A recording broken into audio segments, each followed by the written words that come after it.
Altesse, Mesdames et Messieurs les ministres, Mesdames, Messieurs les architectes et organisateurs qui ont permis à ce que la France et les Émirats réussissent une œuvre exceptionnelle. Car c'est ici un lieu et un équipement unique. Savoir que deux pays, la France et les Émirats, ont pu, dès 2007, avoir cette ambition de créer, de porter un musée à vocation universelle, qui puisse être installé ici, à Abu Dhabi, avec la vocation que le Louvre porte depuis sa création, offrir au monde les œuvres majeures de l'humanité. Nous avons voulu qu'il y ait, à l'occasion de cette visite ici à Abu Dhabi pour ce musée, un autre événement, qui est la protection du patrimoine. Parce que nous considérons qu'aujourd'hui, il y a un conflit entre la civilisation, l'humanité et ce qu'elle représente, et la barbarie. L'une veut construire la civilisation, veut respecter l'histoire et veut inventer l'avenir. Et puis il y a le fanatisme, l'obscurantisme, qui veulent anéantir toute trace de l'histoire. Et d'ailleurs, faire en sorte aussi qu'il n'y ait pas d'avenir.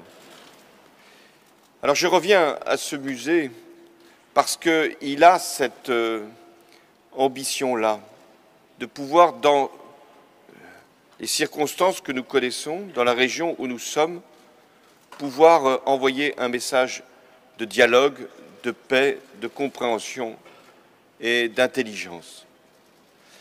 Je veux revenir à son histoire. C'était il y a 10 ans.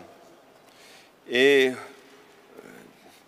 président Jacques Chirac avait voulu qu'il puisse y avoir, avec les Émirats, une œuvre commune, à travers cette idée qui paraissait bien intrépide que de vouloir créer un musée. 10 ans plus tard, nous sommes au point de l'inaugurer, même s'il reste encore quelques mois pour arriver à cette formalisation. Mais déjà, l'œuvre est non seulement sous nos yeux, mais sur nous. Je veux ici féliciter l'architecte Jean Nouvel, qui a fait preuve de son talent une nouvelle fois, avec ce dôme très impressionnant, dont certains se demandent comment il est posé, s'il ne flotte pas, et si il est à la fois un don du ciel ou un produit de la terre. Il est aussi conçu pour laisser filtrer les lumières, et ces lumières donnent à l'œuvre des éclairages qui changent à chaque instant. Je veux également dire que cette relation entre la France et les Émirats s'est également construite au-delà même de ce bâtiment par les œuvres qui vont y être accueillies, et il a fallu que Jean-Luc Martinez, après Henri Loiret, au nom du Louvre, puissent apporter non seulement leurs connaissances, mais un certain nombre de leurs œuvres, exposées jusque-là au Louvre ou gardées dans les réserves. Et il y a eu une politique d'acquisition qui a été conduite sous l'autorité de Marc Ladré de la Charrière avec l'agence France Muséum. Et je sais que beaucoup de musées aussi, les plus grands musées français, se sont associés à ce processus. Ce qui fait qu'ici, nous serons à la fois dans un lien très fort entre la France et les Émirats, mais surtout dans la construction d'un musée universel. Il ne s'était pas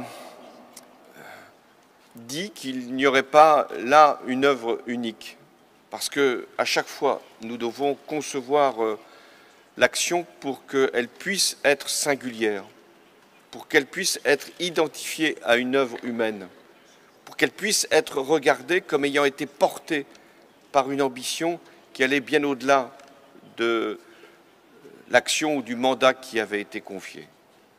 Aujourd'hui, nous sommes donc rassemblés. Je veux remercier aussi la directrice de l'UNESCO pour saluer cette construction qui n'est pas encore accomplie, pour montrer que ce projet est un projet qui va bien au-delà de la région, mais qui est de la région du Moyen-Orient. Et les Émirats arabes unis peuvent être fiers d'avoir eu cette initiative. La France peut être honorée d'avoir été choisie comme partenaire. La relation, l'amitié entre la France et les Émirats ne sont pas simplement liées à des considérations de sécurité, même si j'aurai l'occasion de confirmer l'étroitesse de notre solidarité. Ce n'est pas simplement des relations économiques, même si nous sommes des investisseurs dans nos pays respectifs. Non, la relation que nous avons, l'amitié entre la France et les Émirats, c'est de porter un message au monde entier. Et dans quelques heures, il y aura cette conférence que Jack Lang a préparée avec son homologue, M. Moubarak.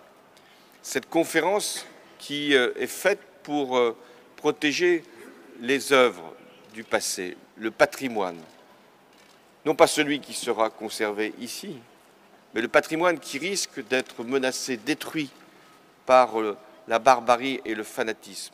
Il fallait donc là aussi qu'il y ait une grande idée, un grand projet, une grande ambition qui puisse, là encore, porter pour de nombreuses années.